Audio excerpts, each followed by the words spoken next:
Tomer. Hey, Ty. Welcome to the playoffs, the first win.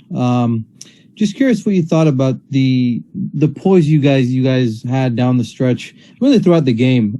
Really being able to withstand a lot of their punches, a lot of their shot making throughout the night. They had another hot shooting night for them. Just being resilient, like we've been all year. When our backs against the wall, we come out, we fight, we compete. I thought early on, like I said, they made some shots. We still messed with a few, had some game plan mistakes, but overall it was better. Wasn't a lot of slips to the rim for dunks and open threes. They made some. We was helping a little bit on Luka, a little overhelp, but for the most part, just like I said, I'm happy our guys kept fighting. Kept scrapping, kept clawing, and PG and Kawhi was fantastic. I thought PG really carried us in that first half, and Kawhi, the second half, really took over the game. So that's what we need from those two guys. Reggie chipped in. Marcus made some shots. So like Rondo coming in that whole second half, picking up Luka full court, wearing him down, and attacking the basket, making plays as well. So it was a total team effort. Like I said, Kawhi and PG really, put us on their shoulders. We'll move over to Andrew. Hey, Ty, when you reached 15 points down, you guys cut at 15, kind of 8 minutes into the first quarter.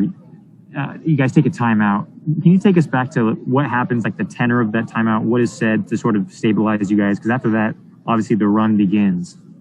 Just stay the course. It came out, the crowd was almost cussed. The crowd was electric. I mean, just hearing, their fans, early on to start their game, just even in the starting lineups, so the fans gave them a lot of juice early, and we just had to weather the storm. I thought we did a great job with that. We didn't get down, we didn't get discouraged, and we just stuck with the game plan. So the second time out I called was like, listen, let's just stick with the game plan. Lucas make some shots early, which he always does, and now we just got to be ready to weather the storm, and we got to keep attacking on the offensive end. And like I said, I give our guys credit because they did that. We'll move over to Owen. Hey, Ty, the other day you had said we're going to see what the Clippers are made of in this game, and you're right. I was wondering, though, what did you learn about Kawhi and PG, maybe not just in this game, but in the last 48 hours that you could only learn about them going through a circumstance like this? Just how great they are, two great players and, competing at a high level. And like I said, on the biggest stage in the playoffs. And like I said, PG has been phenomenal. Kawhi has been phenomenal. And we want to just keep attacking the basket, keep attacking the paint. They want to play small and have their shooters out there. Then we want to just keep attacking and then make them do something different. So, them two guys, like I said, we got down, 0-2, and they weren't discouraged.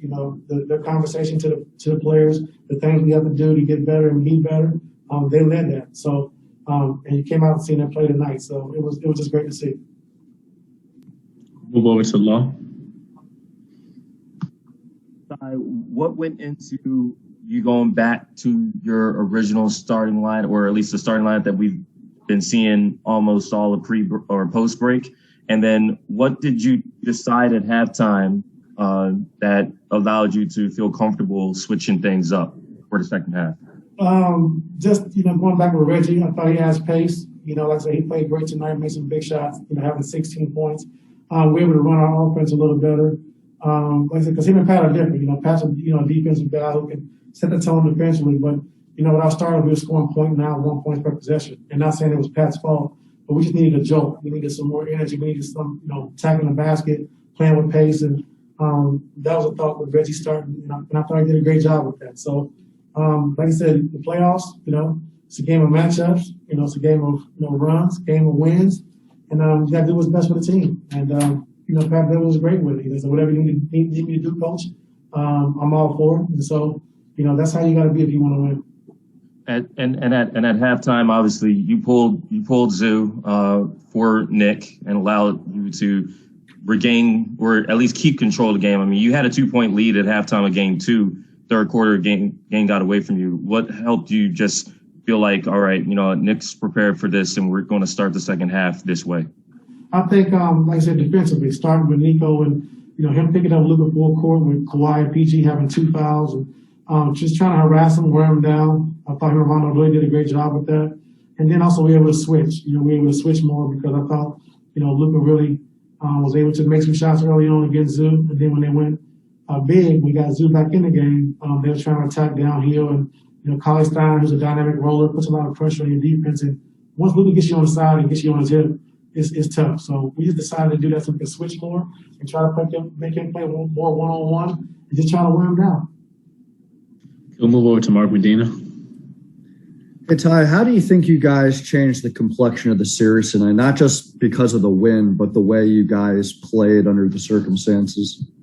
I think, being down 2-0 and coming out, taking their best shot early, being down, I think, 19 and on their home floor, and then to come back and win the game the way we did. I mean, I think that shows a lot about us. So, I just think, like I said, it means a lot to be down that much in the playoff game on their home floor and to fight back and, come back and take the lead by double digits. It means a lot. So, not sure how they're feeling over there right now, but, we finally figured out, how we want to attack offensively, and we understand what we need to do defensively and still keep cleaning up our mistakes as best as we can.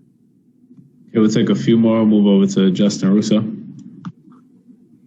Hey, Coach. Don't worry, I don't have a Mike Tyson quote for you tonight. So, Dallas is still shooting 50% from three. It doesn't seem like they're going to cool off, but for you guys to be able to win this game tonight, and you've been in the other two games late, does that tell you, like, even despite their hot shooting, like, this is a series that you can just take basically by the neck down the stretch of games? Yeah, I think so. I mean, like I said, they are hot, shooting 51% again tonight from three, and like I said, we're at the end of the game, we're still in the game. So they have one of those cool shooting nights, and we play the way we've been playing as far as attacking the basket, being aggressive. It can be a totally different series. So, we want to just keep playing our game. We want to take away some of the mistakes we're making when we're giving up the open threes. But for the most part, like I said, we found our offensive rhythm and how we want to play and attack. So now we just got to clean up defensively what we want to do and what we want to try to take away. So we still have some mistakes that we got to, take care of. But like I said, I love our resiliency and the way guys stay together, through some adversity to start the game.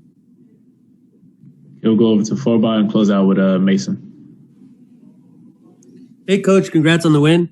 Thank you. Was there anything kind of said to Marcus, or how did you guys kind of keep his head in the game where it felt like he was cold for so long, and in the second half he finally started returning to the form that he used to have in the regular season? Yeah, just take your shots. You're doing a good job of trying to run them off. So just take your shots. If you don't have it, then drive it and make a play for yourself or someone else. Don't get discouraged because if you're second in the league in three-point shooting, of course they don't want to give them up to you. And they've been doing a great job, which we're supposed to be doing as well. So they're doing a good job of trying to run him off. And but tonight, I think we found a way we wanted to attack, and Rock did a good job of getting to the paint and making the extra play. And PG did it, Kawhi did it. So if Marcus gets those shots, I think he's going to make more than he's going to miss. So very excited to see him kind of get his rhythm tonight and hopefully continue going forward. Okay, Mason, go ahead and close up. Hey, Coach. What's been your communication like with Zoo as he sort of struggles dealing with Luka on switches and getting his minutes reduced because of that? What's been your talk with him? He's great. When I had a talk with him this summer about starting Surge, he just wants to win, and he's a team player. I came in at halftime and said we're gonna start Nico. I mean, he was great. Cheering the team on, understanding what we're trying to do. We're trying to win the game, and like I said, Zoo's one of the best. He ranks up there with me with Matthew Dellavedova, who's one of my favorites, man. And he's about the team. He's smart, does what you ask him to do. And like I said, he was cheering over there. He understood what we were trying to do. And like I said, if you want to win in the playoffs, you got to be able to adapt. You got to be able to also sacrifice. And Zoo did that for us tonight. So we'll see how it goes next game. All right, Tyler, that's all I have for you tonight. Appreciate it. Thank you.